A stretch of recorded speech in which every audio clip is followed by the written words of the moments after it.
नमस्कार. मी श्यामा कुलकर्णी CKP कुकिंगमध्ये तुमचं मनपूर्वक स्वागत करते. आज आपण भाजणीचं थालीपीठ करणार आहोत. त्याच्यासाठी लागणारं साहित्य पाहूया. हे थालीपीठाच्या भाजणीचं पीठ आहे.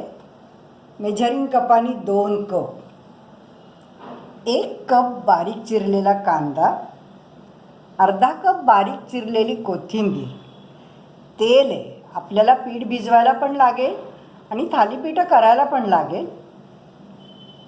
पाव चमचा हिंग, अर्धा चमचा हळद, 1 चमचा तिखट, 1 चमचा मीठ, 2 चमचे गोडा मसाला आहे.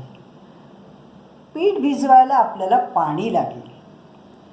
आता हे पीठ कसं केलं ते तुम्हाला सांगते. 2 कप तांदूळ धुवून वाळवून घेतलेले आहे. अर्धा कप ज्वारी, अर्धा कप बाजरी, अर्धा कप नाचणी, अर्धा कप चण्याची डाळ,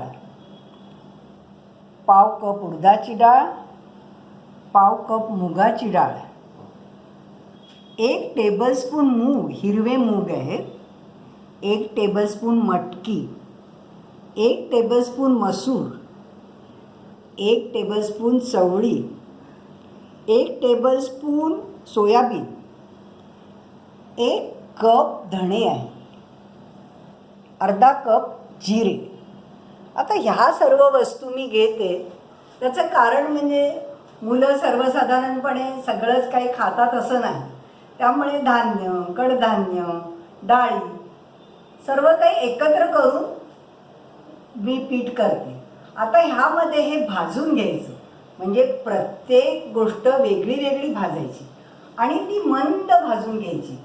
कारण खूप जर मोठा गॅस ठेवला तर मग बाहेरून पटकीने काळं किंवा लाल होईल आणि आतमध्ये तो धान्य कच्चं राहील आणि ते इतकं छान खमंग नाही होणार. त्यामुळे हे सर्व मंद आचेवर भाजून घ्यायचं. प्रत्येक वेगळं वेगळं भाजून घ्यायचं आणि नंतर एकत्र करून दळून आणायचं. आता ह्या ज्या गोष्टी मी घेतल्या त्यातली एखाद दुसरी तुमच्याकडे नसली म्हणजे धान्य आणि कडधान्य म्हणलं त्याच्यात तांदूळ, बाजरी, चण्याची डाळ हे तर महत्त्वाचं आहेच. म्हणजे पिठाला थोडा चिकटपणा पण येतो. पण ही जी कडधान्य वगैरे आहेत त्यातलं एखाद दुसरं नसलं तर आडून राहायला नको. आपल्याला भाजणीचं पीठ करता येईल. आता आपण पीठ भिजवूया आणि एक 15 मिनिटात आपण थालीपीठं करायला सुरुवात करू. कारण हे पीठ फार वेळ भिजवून नाही चालणार, नाहीतर ते सैल होईल. मग आपल्याला थालीपीठ थापायला जड जाईल.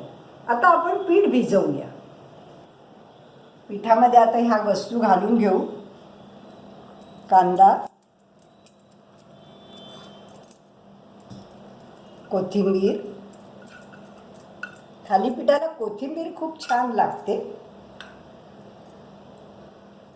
2 चमचे तेल घालायचं मोहन म्हणून. हिंग, हळद, तिखट, मीठ आणि गोडा मसाला.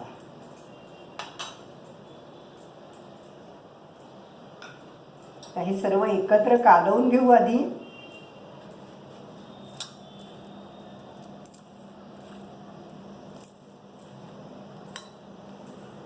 आणि थोडं थोडं पाणी घालून जरा घट्टच पीठ भिजवायचं. खूप सैल करायचं नाही, कारण त्यानंतर कदाचित अजून थोडं सैल होईल.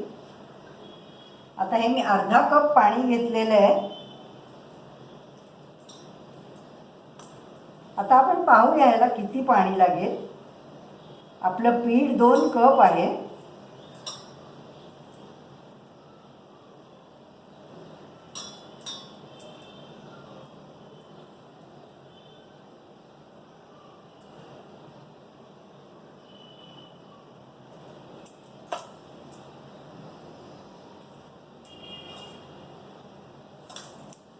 अर्धा कप पाणी घालून झाले. मी अजून अर्धा कप पाणी घेते.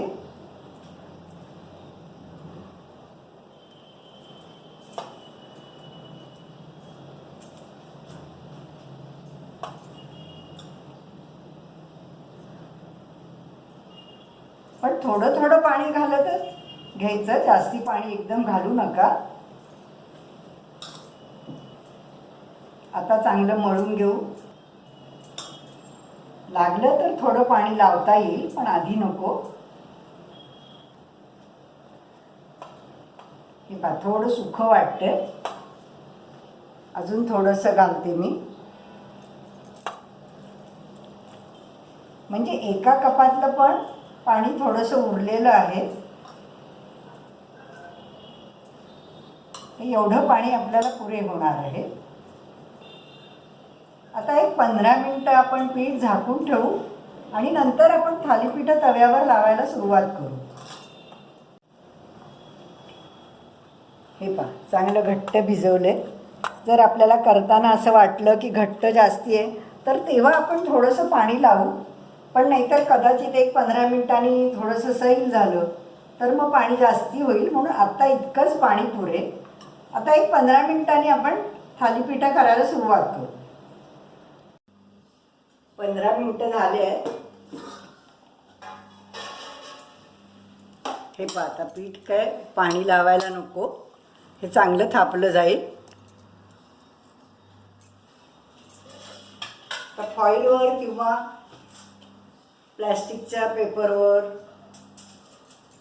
थापून घ्यायचं. तुम्हाला जर डायरेक्ट तव्यात थापायचं असेल तर तसं थापा. थोडं तेल लावलं आहे ना, साधारण आपण भाकरीला घेतो तेवढा गोळा घेऊन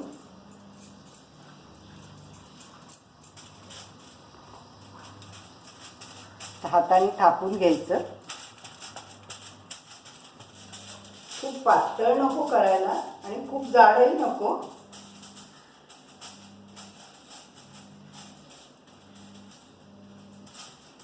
इथे जरा एक असं मध्ये भोक करून ठेवायचं, म्हणजे ते सगळीकडनं चांगलं शिजलं जातं. फ्राईंग पॅनमध्ये तेल पसरवलेलं आहे मी. गॅस खूप मोठा नाही ठेवायचा, नाहीतर करपून जाईल. आता हे जे थापलेलं थालीपीठ आहे ते आपण त्याच्यावर सोडू आणि थोडं तेल परत त्याच्यावर लावायचंय चमच्यानी. खूप तेल काय वापरायला नको. गॅस पण खूप मोठा ठेवू नका, नाहीतर ते करपून जाईल. आता आपल्याला झाकण ठेवून एक बाजू करून घ्यायचे आणि नंतर आपण उलटून परत झाकण ठेवणार. गॅस थोडा बारीकच केलेला आहे. तोपर्यंत आपण दुसरं थालीपीठ थापायला घेऊ.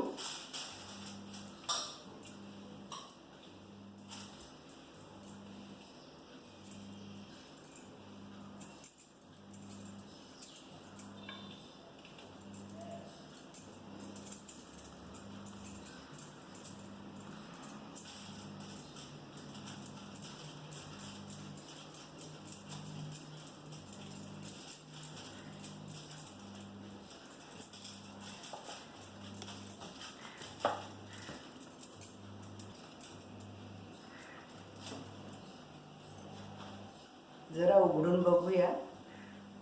नाही, अजून थोडं व्हायला पाहिजे.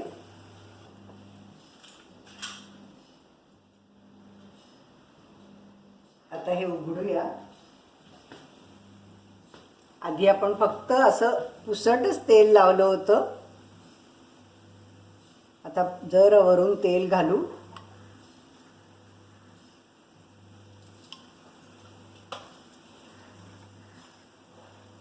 फार तेल काय वापरायची गरज नाही.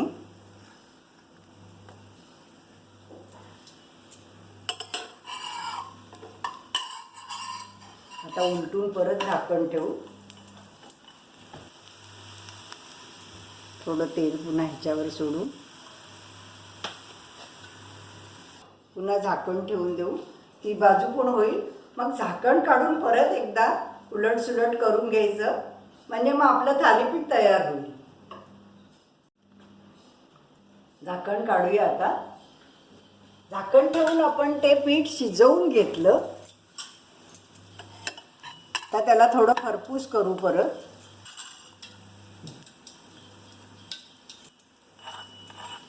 आता ते पूर्ण शिजलेलं आहे.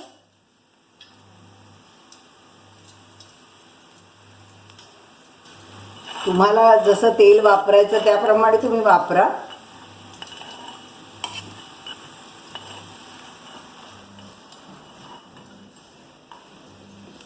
तुम्हाला जर ते कुरकुरीत हवं असेल तर जास्ती वेळ तव्यावर ठेवा मंद गॅसवर, तर ते असं कडक आणि कुरकुरीत होईल.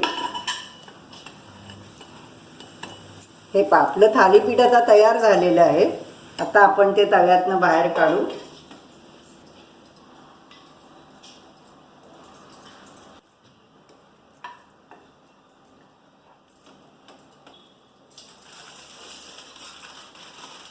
आता दुसरं त्याच्यावर घालायचं आहे.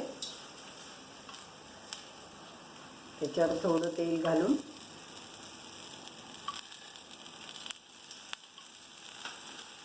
परत झाकण ठेवायचं आहे आणि हे जसं केलं तसंच हे करायचं आहे. आणि आता उरलेली थालीपीठं मी करून घेते. गरम गरम खमंग भाजणीचं थालीपीठ. बहुतेकांना ते घरच्या लोण्याबरोबर खायला आवडतं, पण चटणी, सॉस, कैरीचं लोणचं ह्याच्याबरोबर पण ते खूप चांगलं लागतं.